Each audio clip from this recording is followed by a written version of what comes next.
سلام كبرات تختاتلتي يوتيوب شانيل سينما سمرن لومون كم وترو زتفلالي سبورتا حبرتات حيزنا لكم قريبنا لنا نمكتتا لكم بخبر نقدم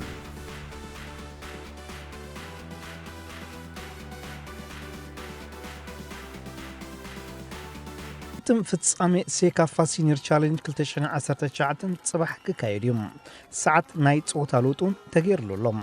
هجرات كانت إرترا أنصار أنجريت هجر زكايرو ناي فتصامي قدم صباح حمص عسرت شعتن تحساس كلتشن عسرت شعتن ساعات 30 دحر قدري كايد مخانو تحبير لهم أقدموا ساعات 5 دحر قدري تباهي المبارون لومي أب ساعات دحر قدري كم لوطات كم سجبرولن بفلاي نبرتي كامبالا مكيار ناي ساعات كم سجبرن نخلو كنحبري قبام ኣብ ታሪክ ሴካፋ ንፈለማ ግዝያ ንፍጻሜ ዝበጽሐት ሃገራዊት ጋንታ ኤርትራ ብደገፍታ ተሰንያ ኣንጻርታ ኣብ ናይ ምድብ ጾታ ክልተ ባዶ ዝረታዓታ ዩጋንዳ ክትፋለም ተላልያ ትርከብ ዓወት ንሃገራዊት ጋንታ ኤርትራ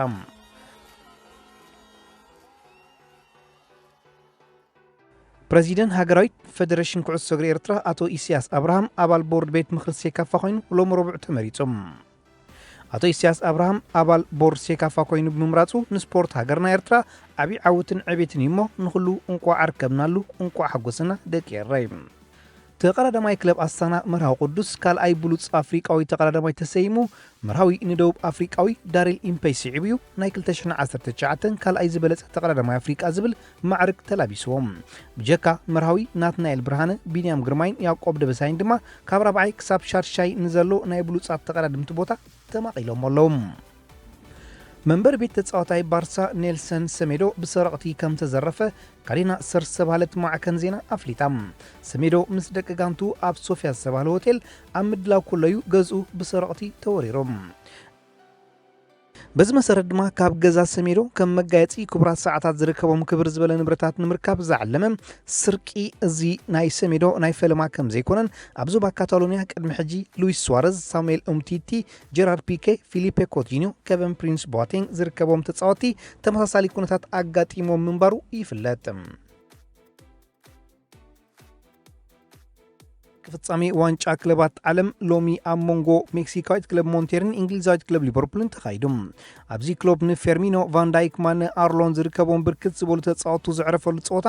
እንግሊዛዊት ክለብ ሊቨርፑል ድማ ብመንገዲ ናቢ ኬዳ ኣብ መበል 12 ደቂቃ መሪሕነት ተተሓዛሸቶ ክትረክብ እንከላ ክልተ ደቂቃ ድሕሪ ዛ ፍጻሜ ክለብ ሞንቴሪ ካብ ማንታሓውን ተጻወታ ኤቨርተን ነበር ሮሜሮ ፉነስ ሞሪ ዝኾነ ሮጀሪዮ ፉነስ ሞሪ ብዝረኸበታ ሾቶ ክትመዓራረ ተራእያ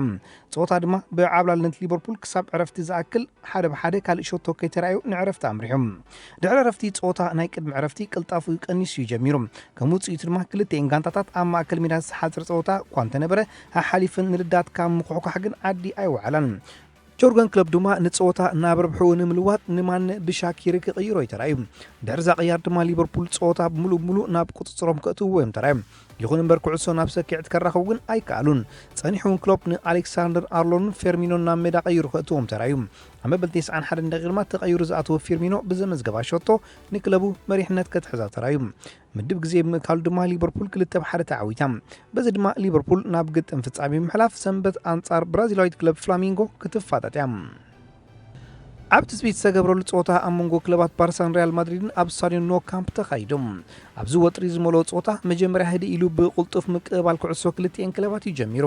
ይኹን እምበር ኣብ ታሽዓይ ደቂቃ ናይ ጾታ ማድሪድ መንገዲ ካሪም ቤንዜማ ሓደገኛ ፈተነ ኣካይዳ ሓላ ውልዳት ባርሳ ቴር ሽቴገን ግን ኣብ ቁፅፅሩ ከእትዋ ይኽኢሎም ባርሳ ብመልሲ መጥቃዕቲ ዝረኸባ ኩዕሶ ብጆርዲ ኣልባ ንልዳት ኣብ ሰላከትሉ ካርባሃል ከዓግታ ይኽኢሎም ተጻወቲ ባርሳ ድማ ብኢድዩ ተንኪፍዋ ክብሉ ንዳኛ ከስምዑ ተራዮም ብባር ተራእያ ግን ዳኛ ጾታ ክቕፅል ይወሲኖም ድሕሪ ቁሩብ ደቂቕ ካዘሚሮ ብርእሱ ንልዳት ዝለኣኻ ኩዕሶ ንሓላ ውልዳት ቴር ሽቴገን ሓሊፋ ኣብ ሕንጻጽ ጸንሐ ፒኬ ክድሕና ይተራዩ መጥቃዕንታት ማድሪድ በዚ ደው ኣይበለን ካዘሚሮ ካብ ርሑቕ ዝለኣኻ ተራር ኩዕሶ ቴር ሽቴገን ብዝንኣት ብቕዓት ተወሪሩ ከድሕና ኽኢሎም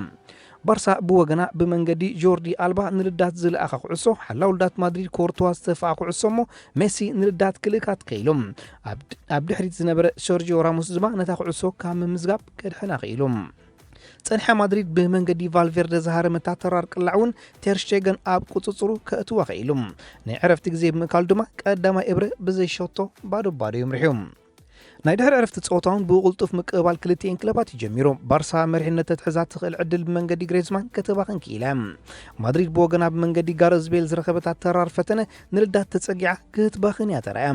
ኣብ መበል 71 ደቂቕ ማድሪድ ብመንገዲ ጋሬዝ ቤል ሸቶ ክትረክብ ተራእያ ይኹን እምበር ብባር ተራእያ ነታ ሸቶ ዝሃንደሳ ፍሎሬን ሜንዲ ካብ ፀወታ ወፃኢ ብምንባሩ ክትስረዝ እያ ክኢላ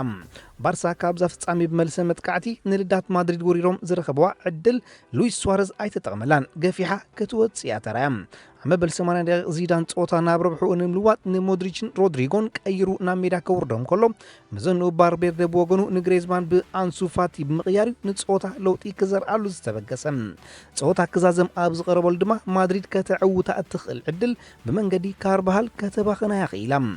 ምድብ ግዜ ኣኺሉ ራብዓይ ዳኛ ዝጠፍአ ደቂቕ ክትክዕ 5 ደቂቕ ወሲኹም ዝኾነ ሸቶ ከይተመዝገበ ድማ ምድብ ግዜ ብምካሉ ፀወታ ማዕረ ባዶ ባሪው ተዛዚሙ በዚ ድማ ክልቲአን ጋንታታት ኣብ ነጥቢ ለውጢ ከየምፃ ብማዕረ ነጥቢ ብሸቶ ተፈላለየን ቀዳሜትን ካልአይትን ተቐሚጠን ንርከባም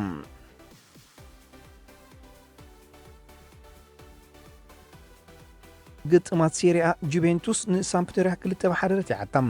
ኣብዚ ፀወታ ጁቬ ኣብ መበል 18 ደቂቕ ብመንገዲ ፓብሎ ዲያባላ መሪሕነት ክትሕዝ ያኽኢላ ይኹን እምበር ሳምፕዶሪያ ኣብ መበል 35 ደቂቕ ብመንገዲ ካፕሪሪ ክትመዓራር ያኽኢላ ዕረፍቲ ኣብ ምካሉ ድማ ብመንገዲ ኮኸብ ተፃዋትያ ክሪስቲያኖ ሮናልዶ ብርእሱ ዘመዝገበላ ብልእሲ ሸቶ ንዕረፍቲ 2-1 መሪሓ ክትወፅእ ክኢላ ናይ ድሕሪ ዕረፍቲ ፀወታ ሸቶ ከይተራእዩ ተዛዚሙ ሳምፕዶሪያ ድማ ኣብ ፀወታ ኣብ ምዝዛሙ ንቐዳሚት ሸቶ ዘመዝገበ ካፕሪሪ 2 ብጫ ካርድ ተሰሚዕሉ ብቀይሕ ካርድ ክትከስሮ ያኽኢላ ፀወታ ድማ ብዓወት ጁቬ 2-1 ተዛዚሙ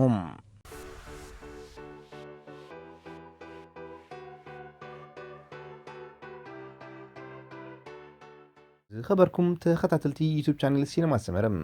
ንምክታልኩም እናመስገና ንሎም መዓልቲ ኣዳሊናልኩም ዝነበርና ስፖርታዊ ትሕዝቶታት ኣብዛዚምና ኣለና ኣብ ቀጻሊ ብኻልእ ሓበሬታታት ክሳብ ንረኸብ ንኹልና በብዘለናዮ ሰላም እንተዕናን